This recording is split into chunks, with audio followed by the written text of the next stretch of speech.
Tomorrow marks 1 week since someone shot and killed a young man outside of a church where a funeral was underway. It was being held for his mother-in-law, and his own mother witnessed the whole crime. And she spoke with our Emily Longnecker today. Emily?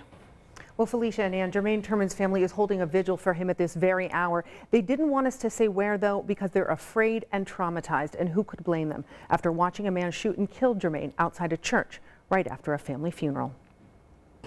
I'm okay. Okay. I try not to, do it in front of them, but... And Pam Grant is a mother, doing her best to keep it together. But the waves of grief keep coming, sometimes without any warning. Every time she remembers watching her only son, Jermaine, her youngest child, die right in front of her last weekend. I seen him get shot, and I seen him fall to the ground. I seen them working on him to try and save him. Grant says they were outside this near Northeast Side church after a funeral for Jermaine's mother-in-law. Jermaine had only been married to his wife Shannon a few months when her mother passed away. The couple had been planning a wedding reception set for this weekend. Instead, Grant and Jermaine's wife are planning his funeral.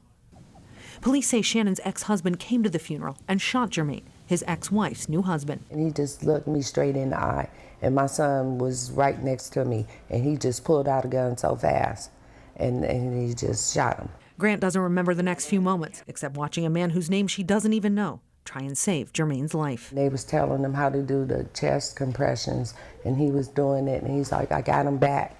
And my son opened up his eyes, and he looked over there at me like, Mama, I'm shot, help me.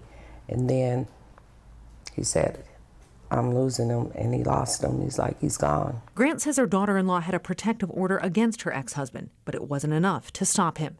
Now, instead of dancing at her son's wedding reception, Pam Grant will be laying him to rest, knowing that eventually she'll likely be in a courtroom looking into the same eyes she did last week of the man she says took her son's life right in front of her. I never would have thought that I would see one of my kids get killed in front of me.